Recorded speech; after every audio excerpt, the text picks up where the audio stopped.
The Hillman Imp was a small car designed by Mike Parks and Tim Fry to offer fuel-efficient driving and rival the Mini that had arrived in 1959.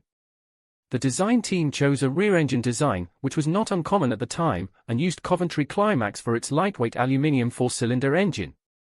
The resulting 875 cubic centimeters engine was mounted to a purpose-built transaxle and had a 45-degree can to lower its center of gravity and allow for a lower boot line. The Imp required a sophisticated rear suspension setup, but up front, a more rudimentary swing axle design. Hilman introduced the Imp in May 1963, and it proved a hit with buyers. The range included the Singer Chamois in 1964, the Commer Imp in 1965, an estate based on this in 1967, and a coupe version called the Californian in the same year.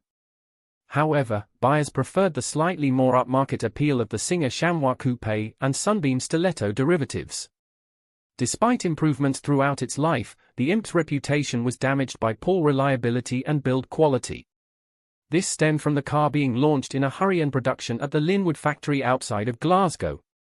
The factory came about through government incentives to create a plant near the River Clyde to provide jobs for former shipyard workers.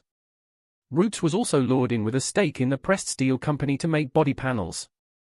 The engines were made in Scotland, then sent by train to Ryton near Coventry to be completed, and then returned by rail to Linwood to be fitted to the car.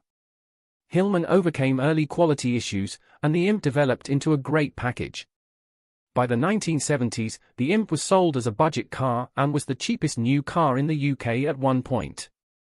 The curtain came down in 1976 after 440,000 Imps of all varieties had been built, and with it went the Linwood plant. Today, the Hillman Imp enjoys an enthusiastic following due to its engineering, road holding, and charm. If you're interested in joining the Hillman Imp family, this buying guide will guide you in the right direction. The Hillman Imp interior offers a more grown-up feel than a contemporary Mini, with a more absorbent ride. The steering isn't as direct as a Mini's, but there's still reasonable feel through the Imp's front wheels. However, you do need to adjust your driving style to allow for the rear-engine design. Turning into a tight corner and then coming off the throttle will see the front wheels run wide, or, if you're carrying some speed, the rear end can pendulum round. However, modern tires and the vast amount of knowledge about setting up Imps correctly mean this should not be a worry. Faster, more powerful Imp variants with the 51 brake horsepower version of the engine can be pushed to 90 miles per hour flat out, so they are more than happy to cruise on the highway. The standard 39 brake horsepower versions are happier at 60 miles per hour, so they can still be used for daily driving duties. There's some wind noise from around the upright windscreen pillars, but it's no worse than in a Mini, and the Imp's cabin is quieter due to less engine noise. The Imp comes in various guises, which has a bearing on value. The standard saloon can be found in reasonable condition for £3,000 if you don't mind a car that will need work to improve it as you use it. Double that budget will put you behind the wheel of a very smart Imp, and the best tend to make around £7,500. Only pay more for a perfectly preserved original or restored example.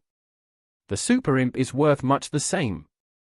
For a Californian coupe, reckon on paying around £1,500 more than an Imp saloon. Husky estates come up very rarely, and prices tend to be on a par with the Californian. A Singer Chamois offers a small slice of added glamour thanks to its walnut veneer dash, wider wheels, and smattering of extra chrome. It also came with quad headlights from 1969 to further distinguish it from the standard Imp. Prices for the Chamois Saloon run from £3,500 for a runner to £8,000 for very smartly presented cars. The coupe version is more desirable still and commands a £1,500 premium over the saloon. The third line of the Imp family are the Sunbeam versions. The Sport comes with the 51 brake horsepower engine as standard, along with quad headlights from 1969 and slightly improved handling over the standard Imp. Values for the Sport are similar to the Singer Chamois coupe, so expect to pay £9,000 for the best.